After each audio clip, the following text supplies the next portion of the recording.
Hey there, detectives. Welcome to Oxygen Forensics How-To Series, where your Oxygen Forensic training team will provide you with detailed insight into focused areas within Oxygen Forensic Detective. For this video, we are going to dive into using the hex search feature to search through file content at a hexadecimal level to gain a better understanding about a particular file and its validity. In addition, we will discuss a little bit about what hexadecimal is and why it can be important to an investigation. Let's get started. Hexadecimal, referred to as hex, is a base 16 system used to simplify how binary, all those ones and zeros, are represented. Base 16 is a number system using 16 characters from 0 to 9 and A to F.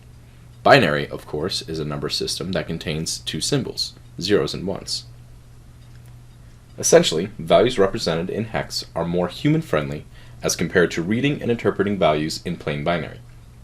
Really, who wants to decipher all those ones and zeros, especially when those values can be more easily represented? Though hex, at a glance, can be intimidating, hex searching allows you to look at paired groupings associated with files that make up their file signature. This file signature is directly associated with the type of file that it is, specifically its file extension. Oftentimes, in instances where files are corrupt or deleted, this signature can essentially be broken. This break or incomplete file may not parse out completely with whatever tool you're using. This is where searching for specific file signatures with hex searching comes in. A simple way for using hex searching is to look for and identify files that have been simply renamed from its original file extension to one completely different. This signature mismatch can also result in some programs' inability to properly identify the type of file that it is. Let's dive into Detective and take a look at hex searching. Using Detective's hex search feature is relatively simple. The same as you would for any text or keyword searches, you would navigate to your case and then to the specific device that you like to search. Granted, you could search through the case overall or by specific device. In our instance here, we're going to go through the specific device. Now we come up to our search window.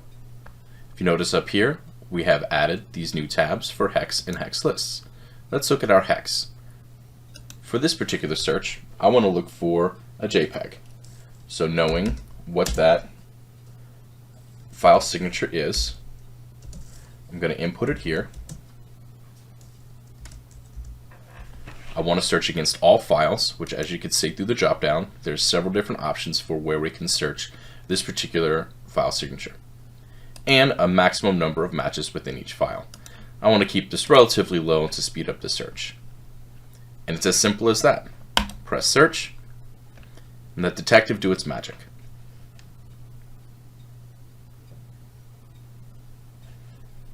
Because this was not particularly a large device, it searched really quickly here. So now we see our two different results here. Now we notice something different. We have the file extension of these two files that's different from the file header, and this is something that we see often, where the signature or the extension for a particular file does not match what that file header looks like with that file signature.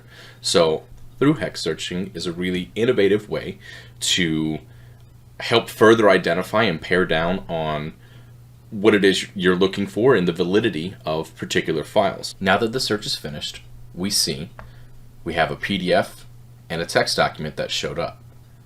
However, it's been identified as a JPEG file here through Detective, and additionally, in the hex, we see that this file signature is indicative of a JPEG itself. So let's go ahead and open up this PDF. So we see here, when we select it on column 3, that it is in fact a picture that shows up. We have the file information here. So I want to look at it in hex itself. So I want to right click and go open in file viewer. On the top left is our hex tab, and now we can view this in hex and actually look at that file signature and what it means. So this can be a little bit intimidating when looking at it if you don't know what it is you're looking at. Thankfully, there's dozens of resources online for understanding file signature tables and file header tables, so you could help yourself identify particular file types that you're looking for. In our instance here, we search for a JPEG, and this is how it's represented. We understand the hex here, and it's represented in a really not so great readable format. But then it identifies it here as a JFIF, which is an image format that uses the JPEG compression. There are other ways that we can search for images or videos or documents within our hex searching. So if we go back into our search, we look at our hex list tab. This provides us with a lot more options for searching against a device or a case.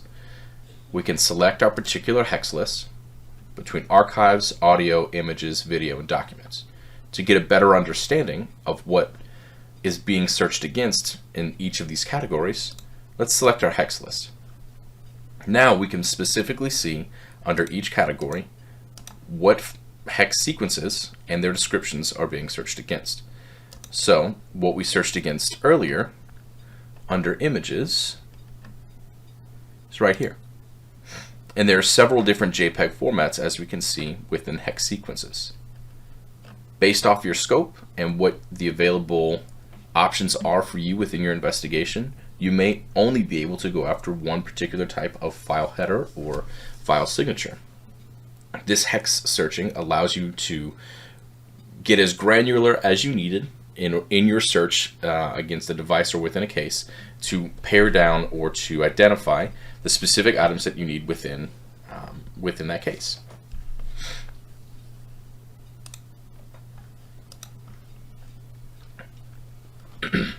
Let's run a search, a quick one, on a little bit bigger of a data set.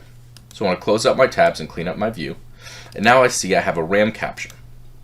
So under this RAM capture, there's a lot of information, and it could potentially take a very long time. As you see, there's over 3 million files within here. So what I want to look for is where things may be deleted, corrupted, or inaccessible by some other programs. So let's look at the recycle bin. It's one of the first places we look as investigators for that low-hanging fruit. So here we see a .ocb file that's been identified by detective as what you see here, a PDF. So I want to look a little bit further and see what particular about this in Hex may identify to us that it is a PDF. So I'm going to click in column 3, the link here. And now we see this hex sequence that is being identified as a PDF. So let's take this, right click and copy as hex, and I want to search against that. So if we look at our hex list and we look at our documents, we notice that that particular sequence is not here under documents. So I want to add it.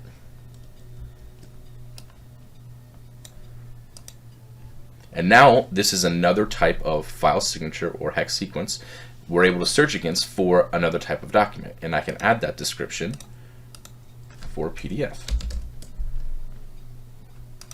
Click away, it saves, and I only want to search for documents here. And now let's search. Now that our search is finished, we can see several results are present here in our column 2. Notice that the particular hex sequence we searched for is found not necessarily at the header of each file, but within, indicative of that particular file that we were searching for being embedded within another file, whether that be an archive or PowerPoint or another type of document. Using the hex and hex list search features in Detective is an easy and simple way to enhance your investigation, to become more granular, and to provide even more specific reporting based off of scope and investigative need. Thanks for stopping by. For more information about future training events, please visit us online and contact us.